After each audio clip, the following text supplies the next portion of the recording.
start, but I'm not here to do that. I'm going to try to do some good driving this lap. There we go. Just barely tapping it, which is probably like the perfect route to use. As long as you don't upset the balance of the vehicle, that is making the route as short as possible. So it should be the fastest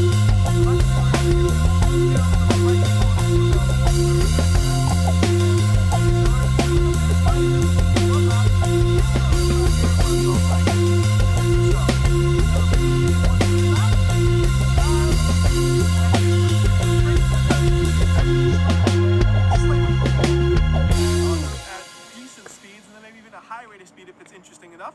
So these first two corners really don't matter too much. I just want to make sure I'm coming out of the second corner with a good amount of speed. So we're going to make this first one nice and slow, and we're going to go way out here so we can bring it in and have a nice exit speed right there.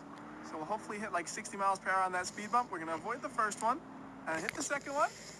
Popped it into the air a little bit. Can we line it back up on the track without hitting that wall? Yes, we can, no problem.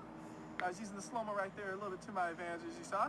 So is the car still driving straight after that bump, or did it do any damage to the suspension? Maybe pulling a little bit to the left, but it's hard to know because the road's also curving a little bit. If it is pulling, it's ever so slightly, and it's not a huge concern for me. But we got a few more speed bumps which we could hit in a little bit. So let's make our way to those ones. We're just going to do it the normal way, staying on the track. We're not going to try to like cheat our way through it or anything like that yet. I'm going to go real slow through this one so I can have a good exit speed. And I'm actually going to cut these corners just so I can hit those speed bumps at a higher speed. There we go. So we're going to try to hit all three of them in a row and see what it does to the car. So we're probably going to hit the wall in the end, but number one, nothing at all. Okay, I did not expect that. Number two, there we go. Popped it up a little bit. Number three, not much. So really the only one you have to watch out there is number two, although we are going to go and hit the wall because I kind of predicted that we would be going so fast in the speed bumps and be popped in the air that we wouldn't have the track. I usually think of it kind of like adjective color in how you call them. Like the yellow is solar yellow. But having it just called fern sounds weird, especially on a car like this. When you have a car that's so fast, it gets the fancy ones like fern green, not just fern.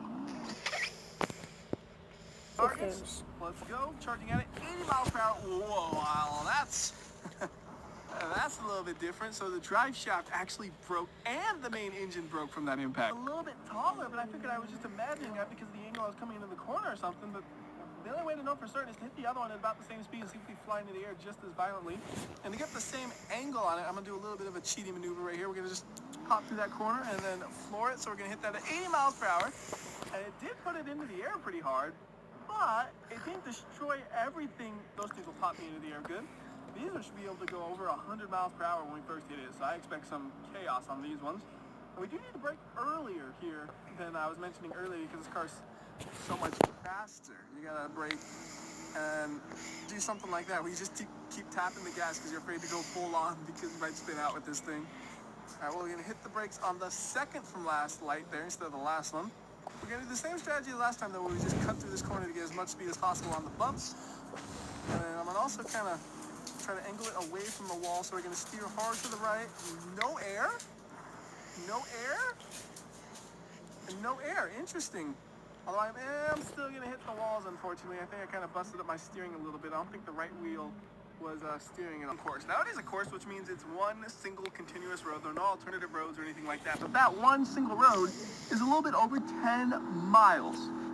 That means if I average 60 miles per hour, which I won't, and I had no mistakes and no crashes, which I won't, it would take me a little bit over 10 minutes just to do one single lap. So there's no way we could run this thing in both directions in a reasonable time frame unless I spent a whole week memorizing this course because it's kind of like the Nürburgring. Eventually, you can memorize it really well and get really good at driving it, but it takes a lot of time and effort, and I'm sure you guys don't want a whole week's wait for a single video, so we're just going to wing it. We're going to slide all over the place, make it look dramatic, not go that fast, but just have some fun with it. Like right here, I could go much faster if I wasn't sliding, but the sliding makes it look dramatic, and a little bit of a bonus is it's actually easy to control the slides in a car like this. At least most of the time. I mean, I can still spin out when I'm trying to slide and I get overconfident, but for the most part, I can control it pretty easy.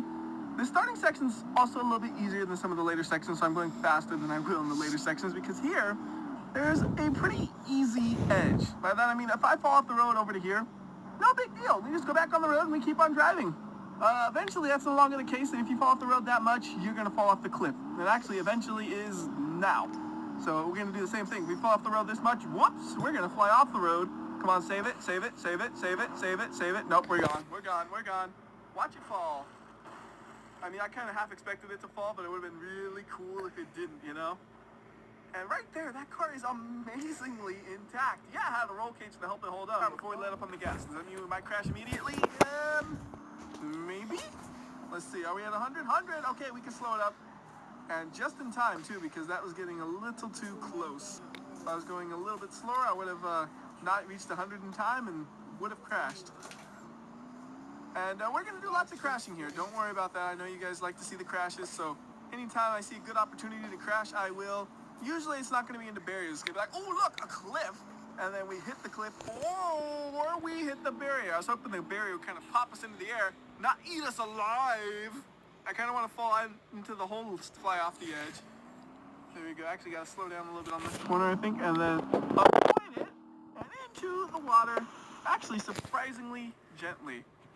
Wait, the engine's still going? What? This thing is not real water. We'll put fake water here. I can drive right through this. Ha ha ha. I didn't realize it was fake water because I never drove off the map earlier. Although it said it was drowning the car a little bit, so that's kind of strange.